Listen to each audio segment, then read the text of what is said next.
یہ ہمیں مسلمان نہیں سمجھتے. یہ دیکھیں یہ کیا کہتے ہیں, ہر ایک ایسا شخص جو موسیٰ کو تو مانتا ہے, عیسیٰ کو نہیں مانتا, یہ سارے نبیوں کو لکھتا جا رہا ہے. محمد کو تو مانتا ہے پر مسیح موعود کو نہیں مانتا, وہ نہ صرف کافر بلکہ پکا کافر اور دائرہ اسلام سے خارج ہے. یہ ہمیں کافر سمجھتے ہیں, دائرہ اسلام سے خارج سمجھتے ہیں. تو ہمیں مسلمانوں کو کافر سمجھ رہے ہیں اور خود کو مسلمان سمجھتے ہیں. تو ایسے قادیانیوں کو کافر یعنی ایسے کافروں کو زندیق کافر کہتے ہیں. تو ایسے کافروں کا بائیکاٹ کرنا ہے, ان سے ملنا جلنا میل جول بالکل حرام ہے, ان سے بالکل ملنا حرام ہے. اللہ پاک نے قرآن پاک میں فرما دیا, یہ آیت ہے جس کا لب لباب یہی ہے کہ ان کا بائیکاٹ کرنا ہے. اور تمام مکاتب فکر کے علماء کا متفقہ فتویٰ ہے کہ قادیانیوں کے ساتھ ملنا جلنا میل جول نشست و برخاست رشتہ داری کرنا یہ بالکل حرام ہے. علماء یہ دیوبند کا فتویٰ ہے, دارالعلوم دیوبند کا, اور یہ بھی علماء دیوبند کا فتویٰ ہے. اسی طرح سے علماء بریلوی کا فتویٰ ہے, اور علماء کے فتاوی علماء اہل حدیث کا فتویٰ ہے. اور اس کے علاوہ جماعت اسلامی والے احباب کا فتویٰ ہے, تنظیم اسلامی. اور یہ قادیانیوں کی مصنوعات ہیں. جی دیکھیں قادیانیوں کے ساتھ مقابلہ ہوا علمی میدان میں تو علماء نے بڑا زبردست ڈٹ کے مقابلہ کیا, ان کے پاؤں نہیں لگنے دیے. عدالت میں ان کو کافر قرار دیا اور پارلیمنٹ میں ان کو کافر قرار دیا. اب مسئلہ تجارت میں آ رہا ہے. تو تجارت میں یہ جو ہے نا ان کا مقابلہ ہے, ان کا مقابلہ کرنا ہے. جو نبی پاک صلی اللہ علیہ وسلم کا نہیں ہو سکتا اور جو ایسا گستاخ ہو اس کے ساتھ بالکل میل جول بالکل جائز نہیں ہے. تو ان کی مصنوعات کا بائیکاٹ کرنا ہے. ان کی مصنوعات میں شیزان کی کیچپ چٹنیاں اچار یہ بوتلیں وغیرہ یہ شیزان کی ہیں. شیزان کا مالک تھا شاہ نواز. اس نے جب روس ٹکڑے ٹکڑے ہوا تو اس سے اسلامی ریاستیں تاجکستان ازبکستان یہ ریاستیں الگ ہو گئی تھیں. جب الگ ہوئی تو یہ روس میں قرآن پاک کی اشاعت پابندی تھی, یہاں قرآن پاک کی ضرورت پڑی. تو اس شاہ نواز نے قرآن پاک کا ترجمہ کیا اور جہاں جہاں میرے آپ کے نبی کا نام آتا تھا وہاں مرزا غلام قادیانی کا نام لکھوا کے ان کی ریاستوں میں تقسیم کروایا. 40 زبانوں میں اس کا ترجمہ کیا. جب اس سے پوچھا گیا کہ تو نے کیسے کیا, کہتا شیزان کے منافع سے کیا ہے.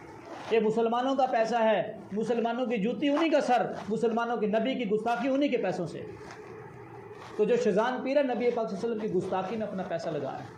تو مسلمان کو غیرت نہیں کرنی چاہیے اس بات کہ میرے نبی کی گستاخی میری وجہ سے ہو جائے. یہ سارا گستاخانہ لٹریچر چھپتا ہے, یہ انہی پیسوں سے چھپتا ہے, ان سے منافع ہوتا ہے. اسی طرح یہ کچھ مصنوعات اور ہیں جیسے راجہ سوپ ہے, ذائقہ گھی ہے, یہ قادیانیوں کا ہے.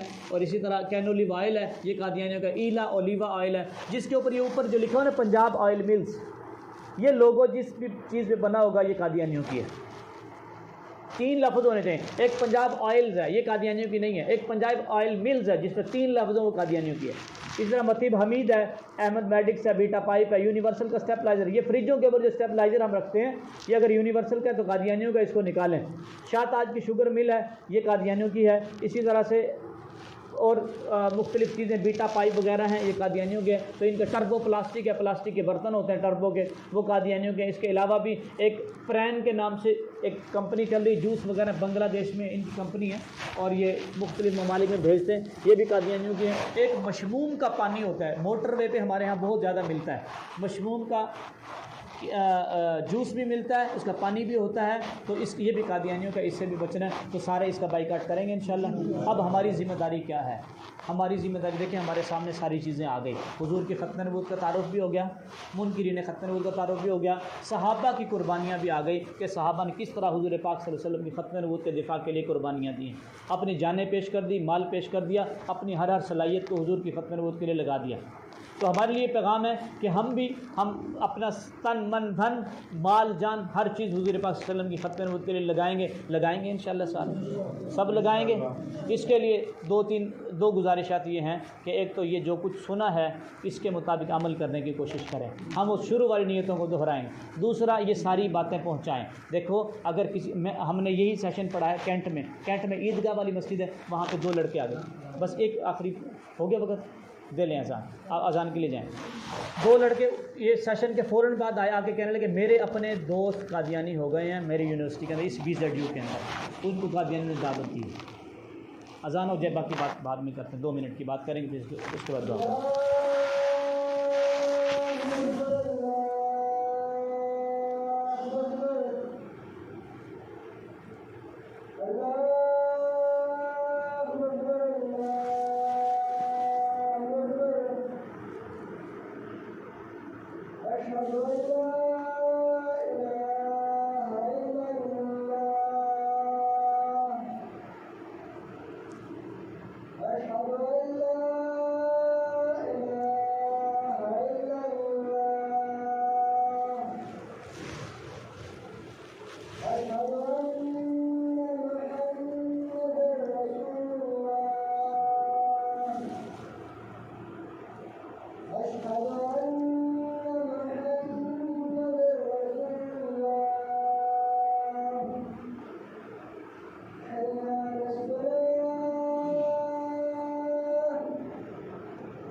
اس کے لیے گزارش یہ کرنا تھی صلی اللہ علیہ وسلم صلی اللہ رب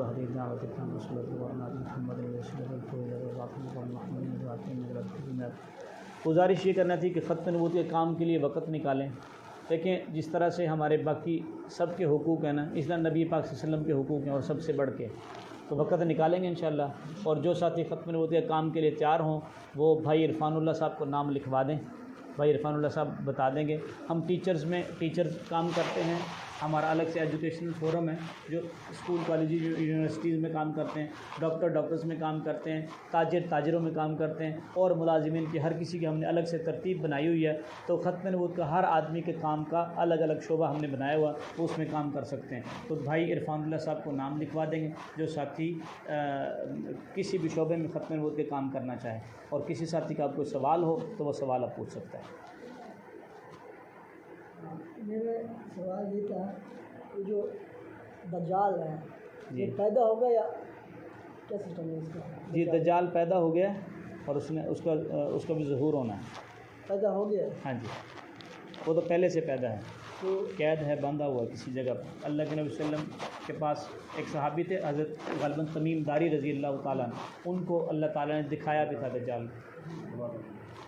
دوسرا ایک جو ہے نا حضرت بخش چلانا، جی جی ایک صحابی ہے، جی جی تو اس کے نام وحشی ہے. جی جی تو وحشی کا کام کہتے ہیں کہ ہاں، یہ عربی میں کچھ اور معنی ہوگا اس کا، عربی میں کچھ اور معنی ہوگا، اس کو دیکھنا پڑے گا اس کا. یہ جو ابھی ان کی مصنوعات بتائی ہیں جی جی تو ہمیں اب کیسے پتہ چلے؟ چلو شیزان جو برانڈ ہے وہ تو دیکھ لیں گے. جی جی باقی آپ نے کچھ چیزیں بتائی اب ہاں، اس کا سٹیکر مل جائے گا. بھائی عرفان اللہ صاحب سے طلب کریں گے، سٹیکر مل جائے گا انشاءاللہ. اب ہم کوشش کر رہے ہیں کہ تمام مساجد میں لگا دیا جائے سٹیکر ان کی مصنوعات کو. انشاءاللہ کچھ دنوں میں مصنوعات کے سٹیکرز بھی لگا دیں گے. جی اور کوئی سوال کسی ساتھی کو؟ وہ سٹیکر میں ان کی مصنوعات لکھی ہوں گی کہ کون کون سی مصنوعات ہیں. باقی جو ساتھی ختم نبوت کا کام کرنا چاہیں وہ بھائی عرفان اللہ سے رابطہ کریں، انشاءاللہ ان کو کام بتائیں گے. بہت سارے کام ہیں. جی جی نہیں، یہ قادیانیوں کا نہیں ہے، یہ فرانس کا ہے. اور اس وجہ سے ہم اس کا بائیکاٹ کرتے ہیں جب بھی بات ہوتی ہے کہ وہ نبی پاک صلی اللہ علیہ وسلم کی گستاخی کرتے ہیں. جب گستاخی کرتے ہیں ہم بائیکاٹ کرتے ہیں. یعنی جب تک وہ عام کافر کے زمرے میں رہے گا ہم بائیکاٹ نہیں کرتے.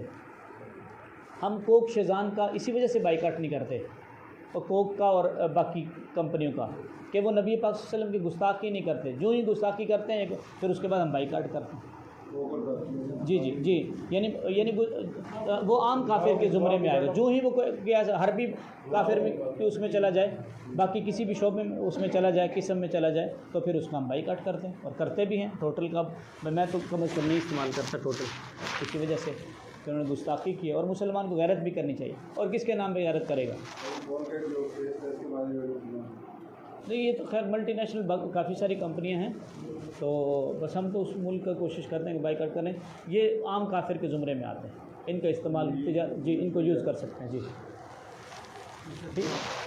اللہم لک الحمد کما انت اہلہ صلی وسلم علی سیدنا ومولانا محمد صلی اللہ علیہ وسلم کما انت اہلہ وفعل بنا کما انت اہلہ فانک اہل التقوی واہل المغفرہ یا اول الاولین یا آخر الاخرین یا ذا القوة المتین یا راحم المساکین یا ارحم الراحمین.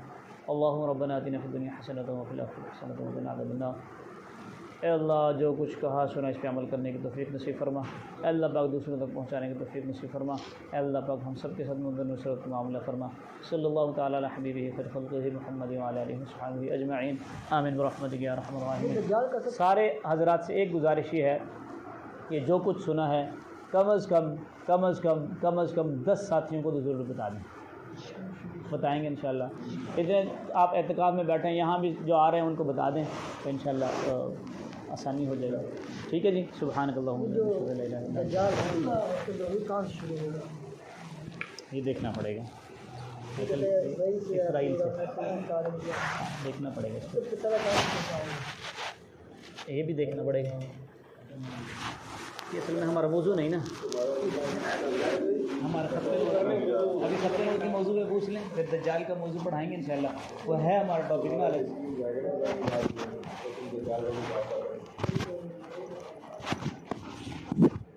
نماز بھائی رکھی بعد میں یہ بھی کیا کرتے دجال کے مطلب کہ کاف فار یہ بھی جی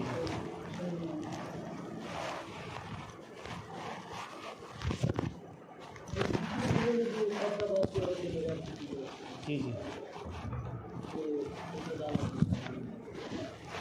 جی ٹھیک، واجب القتل ہے لیکن اسلامی حکومت کرے گی اس کو، ہم نہیں کر سکتے۔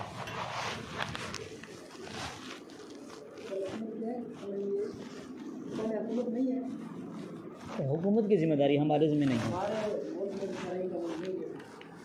جی۔ وہ نا اصل میں ایسے ہوتا ہے کہ ذمہ ہے حکومت کے اور گناہ ہے حکومت کے سر، ہمارے ذمہ نہیں ہے۔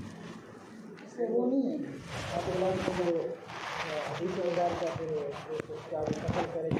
جی آپ کے بارے میں بتا دیں۔ جی جی وہ آپ صلی اللہ علیہ وسلم نے مدینہ کی ریاست بنائی تھی، ریاست میں سے بندے کو بھیجا، ریاست میں سے حکم ہوا تھا۔ یہ سارے یہ اس میں جو ہے ایک منٹ تھا نا وہ، ہاں یہ ادھر ہے۔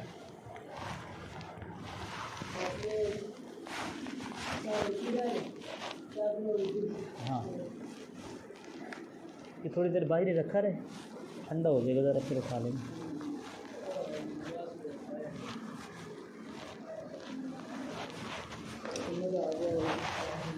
فائدہ ہوا؟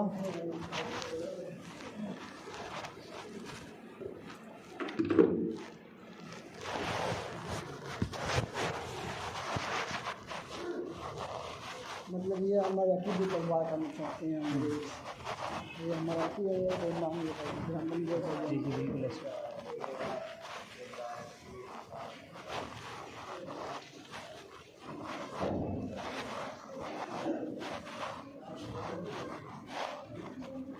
سبحان اللہ، پھر سے بات آئے نہیں۔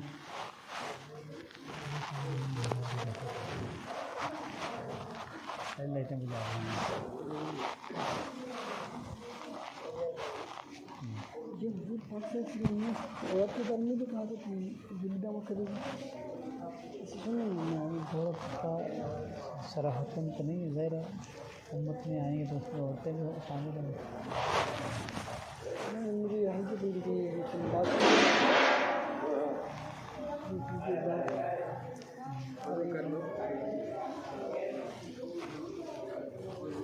نیچے رکھ دیں، چلو ٹھیک ہے۔